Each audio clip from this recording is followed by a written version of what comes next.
Welcome to part 3 of Narada Michael Walden's conversation with me on Tommy Bolin. It starts out with Narada referencing a jam session that Tommy had done with Jeff Beck at the Glen Holly studio, Philip Palomini's garage, where Tommy recorded many hours of jamming with a variety of different people, including Jeff Beck. Then we also explored Narada's career after Tommy's passing. Yeah, there's some great story, which I don't know the depth of the story. Maybe you do, but it's between John and Jeff. Jan Hammer, Jeff Beck, on that time of Tommy's passing. There was some connection they had going on, playing or doing something together. Why it would really also impact Jeff. They must have jammed that night, but there was no recordings of Jeff's set. Okay. But I can't think that Tommy didn't come out. And I'm not sure, but just because that was the first night, Tommy was just about to blow up, and Private Eyes was starting to get major airplay. Columbia was doing whatever they needed to do, which back in those days included payola, but they were getting the record played. He had never had his own music played on the radio. And Dennis and he, in doing Private Eyes, Tommy was trying to make a mainstream rock album because Teaser had confused people. And the radio programmers back then, the album-oriented rock had become this huge thing. And so Tommy had been given his marching orders to do no jazz fusion, no fusion, just to give us a rock album. And then talking to Dennis, he would play 2 minutes of a song, and Dennis would go, "I think that's good, I think that," and Tommy would go, "Is that commercial enough?" That's right. And Dennis would go, "Yes," and he said, "Any other act I would say, I don't want to do that then if it's too commercial." But the point is, Tommy was trying to create a mainstream album that could catapult him into superstardom. Yeah, I understand it. And also Dennis MacKay is brilliant and a great engineer. Yep. And learn from Tommy Dowd from the Garden, my album Garden of Love Light. Tommy Dowd to teach Dennis MacKay compression. Wow. Which Tommy Dowd, who is the master now, Dennis who worked with Ray Charles, worked with Aretha Franklin, all those Atlantic recordings. Now he's teaching and giving the master code to Dennis MacKay, who went wild. You went wild with it. And Tommy, that's what blew Tommy's mind. Dennis would say, "Hey, listen to this," and Tommy would go, "Let's go." He just was so blown away. And talking to Dennis a few months ago, they tracked Private Eyes in 5 days, and then they did the soloing and the singing. But to get all the tracks done in 5 days, I said, "Dennis, have you ever worked with anybody else who was so focused and had such a clear vision to where they could do all the tracks in 5 days for an album that the label is saying, deliver the goods?" He said, "Never." He'd never worked with anybody who was able to deliver the perfect tracks with the band all. And again, by then he had become an incredible producer. Yes, and I must say, there's an album, you got to listen to this album that was done before with Dennis MacKay, my first time working with him on the last Mahavishnu Orchestra album called Inner Worlds. The Inner Worlds album is off the chain. It's not trying to be commercial, but it sure is off the chain. What Vishnu got into with the 5-6-string synthesizer guitar, going through a ring modulator and 2 pedals, taking it to the outside of the universe is phenomenal. And that's Dennis MacKay at the console of all that stuff. And that's undoubtedly part of where Dennis, because that's what I said to Dennis. I said, "You were like the ultimate sponge, Dennis." And I said, "And Tommy was the ultimate sponge." And you guys came together, and it was just like, so I wanted to go back and see if you can give a little more detail about that Marching Powder session. The rumor I heard was that you were, in theory, going to be on People too, but got stuck in a traffic jam. Don't know. Honestly, there's no more to say than when I got there, or whenever we all got there. The jam to do was the Marching Powder, and we listened to it and just tried to kind of digest it quickly. So he had a demo? Did he have a demo? I don't remember that either. No, I don't remember that either. I just remember him kind of just playing it through, just playing the different sections or showing me the different sections. And maybe at that time I had a habit of recording things on a cassette so I could just study it quickly out in the hallway. and kind of memorize different parts and come play. I'm not sure if I did that on that song or not, but I know all that time that's how I would do it. So I could like record it, go study real quick, memorize it. So that when it would hit me, I would know later, so I could be improvisational with it as opposed to like be stunned by it. I'm not sure that's what we did on Marching Powder or not, but I know that he did play me the different sections, or we ran through quickly. And maybe we ran through it, recorded it, and then did it another time. So they had 2 different takes. But that's what we kind of did. We just kind of just winged it. It was a winging session. Jan Hammer was winging it. We were just winging it, man. It was a winging session. But Tommy would know. Got it, right? I mean, it was like, it didn't take you guys long. No, but those cats are some of the baddest cats in the world. I mean, Jan Hammer, my God. I mean, David Sanborn, those guys, those are like, those are the best in the world. So when the band first got formed, and you said that you brought Norma to Tommy's attention. Is that correct? I don't know if I was the one to bring her, but she was my friend. She had played with me before. She had, I brought her to the Mahavishnu Orchestra. She played with that band. So I'm not sure how exactly Tommy met her. Could have been through me or not. I don't remember that part. But I know that Norma was also very, very important in my life when we were in Los Angeles doing something with Tommy. I jaywalked across the street from the Roxy on Sunset, and a policeman nabbed me and took me in the police car the first time in my life and put me in those little holding cells in L.A. I couldn't believe I'd never been in a jail in my life. And they said, you can make one phone call. And I called Norma Jean Bell, and she came down and got me out. And I said, why am I in here? She said, you have a unpaid parking ticket. And they put me in the jail for an unpaid parking ticket. Only time in my life I've ever been in a jail.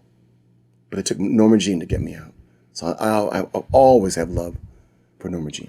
So what about some of that chemistry when you guys first came together? Was it SIR? Where did you guys rehearse? Yeah, the big studio in SIR, also on Sunset Boulevard. Do you have memories of the initial chemistry and just the kind of vibe? Just a good vibe that we wanted to come together, play great music, learn music, and I could tell over time, over the first day, second day, third day, fourth day, you're getting stronger and stronger. Now by the 5th day, my chops and everything we're like as a band strong now. You can just feel it kind of growing, mounting over the days. But it wasn't like Tommy wanted to play all the time. I could be playing, he'd be over in the corner talking. He was a different kind of leader that way. More loose. I could be running through something, he'd be over talking to somebody. And then he'd come play, that'd be fine. But he wasn't like a drill sergeant. No, it wasn't that kind of vibe at all. He was more loose, like his hair. His hair was loose and pretty. He was loose and pretty. So the point is, he would make sure the musicians who were there were up to the task. Oh yeah, we were all good. And we loved it. We played it, but he wanted to entrust us. So it was a good chemistry, because the way I like to work is kind of like that. I like to feel like I can kind of lead a little bit. I have a lot of leadership in my personality, so he kind of let me do that. So what was some of the behind the scenes, the politics where Delightful was part of the set, and then Mark's song was in the set? How did that? In the rehearsals for the you were doing that 5 or 6, 7 day period of rehearsing. Tommy said, "Narada, I want you to do one of your songs. You do a song." So I said, "Okay, that's sweet of you." I went to the Fender Rhodes piano that Mark had set up. It took an hour and wrote Delightful. Play this,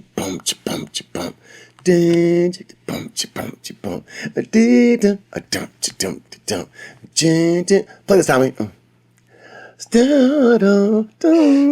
Like that. Skate a little, squeal, let's go. Skate a little, you got the pain.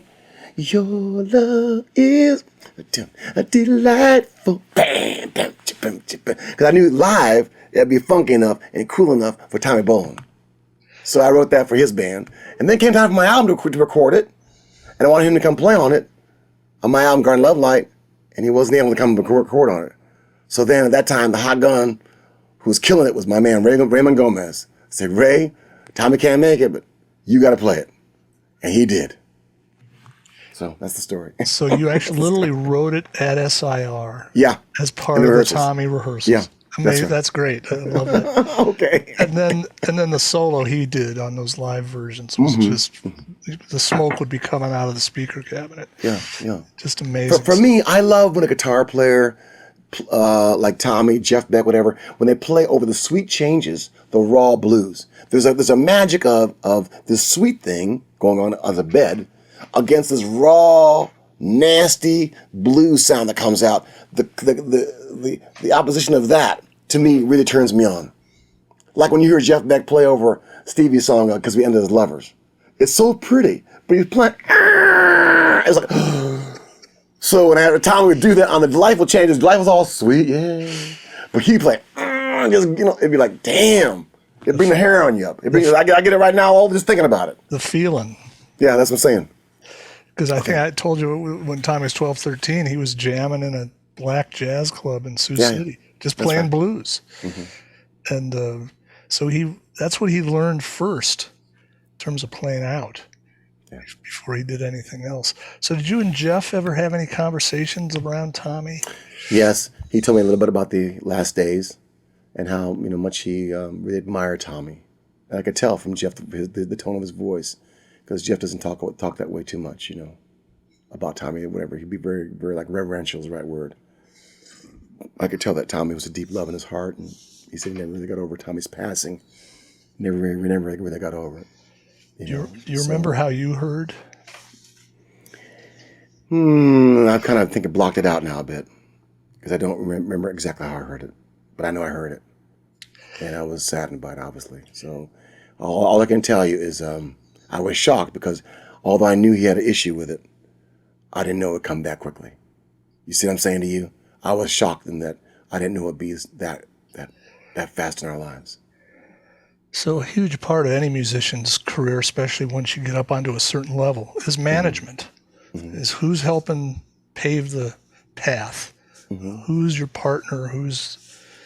Did you ever have any conversations with Tommy about management? And I know Nat had his own management company. No. As far as I ever knew, Tommy was always talking about Barry Fay.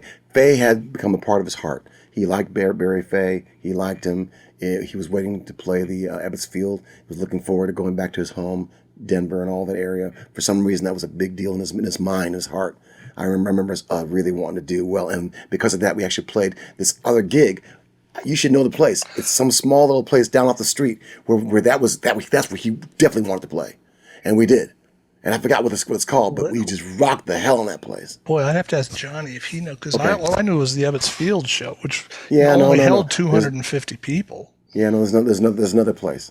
There's another place. But anyway, all I'm saying to you is that was important for Tommy to make Barry happy. He really treasured his friendship with Barry. So he's speaking about management. That's the only guy that really comes to my mind. And beside it, Nat Weiss, who was like, another big part of his life.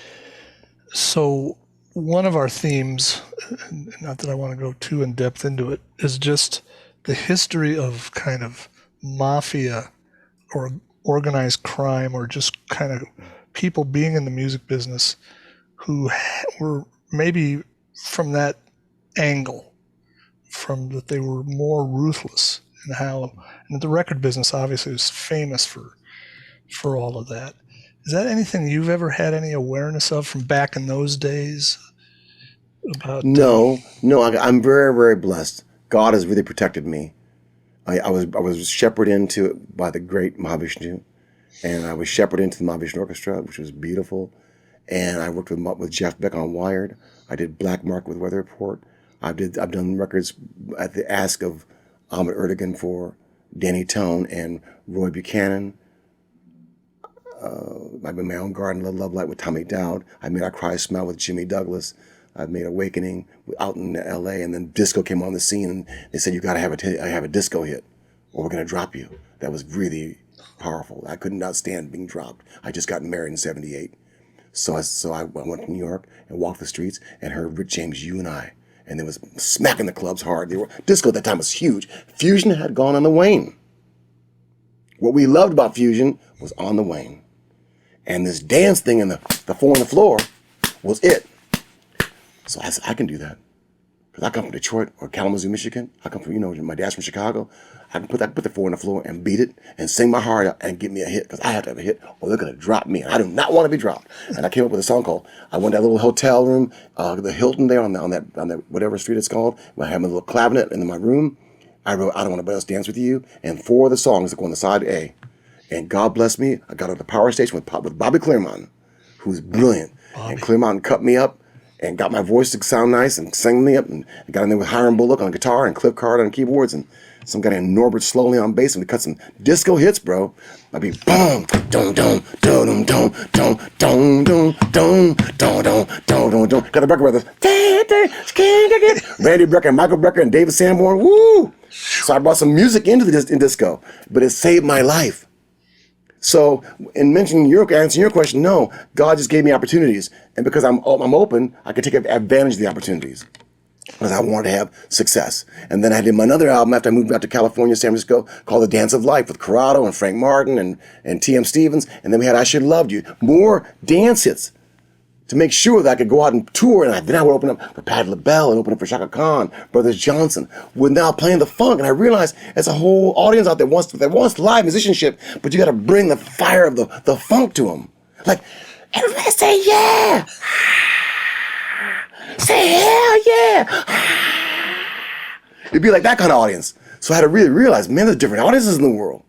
They're like a church audience. My bitch could go out and just play, but I never heard her say anything. But with this audience, you had to say hell yeah! Just kind of what Tommy was trying to learn how to do there in '76, was how to be engaged with the audience, which he had never really done. Yeah. So were you producing those tracks? Is that how the producing thing got going? Yes. And with Bobby Claremont helping me, he would be my great engineer, co-producer on some of those things. And I learned from him too about compression in the dance world because he knew about that. Bobby Claremont knew how to tune the snare drum. He said the way you tune the snare drum for these type of records, you got to take the snares and make it loosen the snares. That's what you want it. Right when the drum starts opening up a little bit, that's what you want it. I go, oh, soda ska. Because in fusion it might have to be like tight, but in that world of the dance world, you want to be like a little bit more, a little heavier. So Claremont really helped me a lot. Yeah. So then, who was the first artist you got to produce? Who broke it open for me? Yeah. My first production I got, and by the way, Mike, I got 5 minutes. 5 minutes to wrap it up. The first record I ever produced was Don Cherry, who played pocket trumpet with Ornette Coleman. Atlantic. Ramon Silva and Jimmy Delahunt asked me would I make kind of a Britches Brew for Don Cherry. And I was very honored. I said, yes, I'd love to. And I got in Jimi Hendrix's studio again, Lenny White playing drums, Tony Williams playing drums, Raymond Gomez played some guitar, T.M. Stevens and Chick Corea played, just mixing it up for Don Cherry playing on this kind of a Bitches Brew type of record. And the album's called Surrender Rose. That's the first album I actually technically produced. And I actually cut some of it in Denver too, for some reason. We did some overdubs in Denver with Don Cherry. But then after I had some success as a disco cat, I asked Henry Allen at Cotillion Records, could I do Stacey Lattisaw? She was 11 years old. I knew he wanted a hit for her. She put on an album with Bam McCoy, but it didn't really hit. But I had an idea if I listened to Michael Jackson with Quincy Jones and merged her with that world, that we could have hits for her. And we did Let Me Be Your Angel, Dynamite, Jump to the Beat, and My Love. And we under budget. And because of that, we had hits for her. It was like, man, Clive Davis started calling. Everybody started calling. The phone just started ringing. Like, well, how do you want to do Dionne Warwick? You want to produce this person? You want to do Aretha Franklin? Aretha Franklin? You kidding me? Say, yeah, give Aretha Franklin a call. Give her a call. So I call Aretha Franklin. I said, Aretha, I know we haven't met yet, but I'm giving you a phone call. Clive Davis said I should give you a call. Hey, what do you do for fun? She goes, oh, for fun? Maybe I go out to a nightclub. Maybe I hang out in a nightclub. Maybe I look in the corner, see a guy I like. Maybe he likes me. Kind of a feeling like, who's zooming who? But then he thinks he's got me. But the fish jumps off the hook. What? Who's zooming who? The fish jumps off the hook. Then I call Preston Glass. I said, Preston, we got to make a smash with using her words. Because that's how she talks. So then we had success with Who's Zooming Who and Freeway of Love and all that stuff just started jumping off. And then once the stuff started jumping, everything started coming. Whitney Houston, Howlin', everything starts coming. So God's blessed me. I got to say, there's been no mafioso in my life. It's all been good in my life. Yep.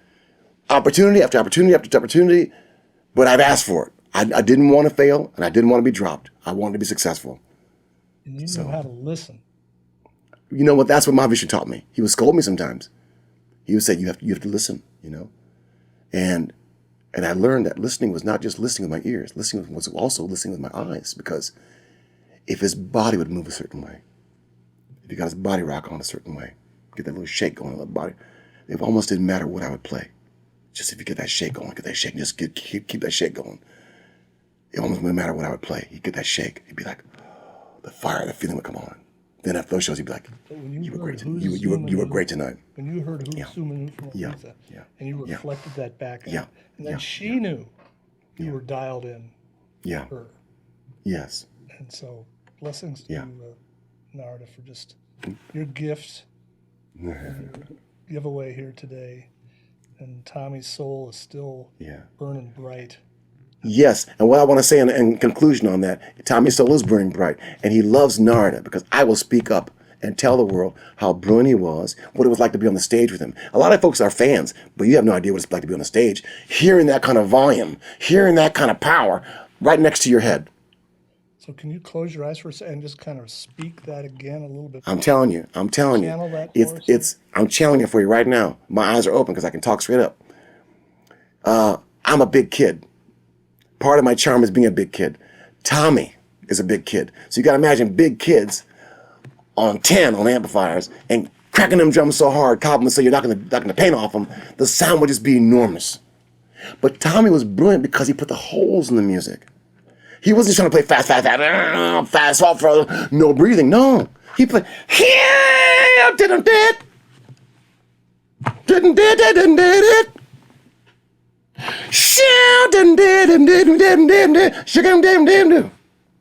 he want to engage. He want to engage with you and catch a fire. He was a master at that, I have to say. And loud and clear. And he liked his audience. He looked at his audience.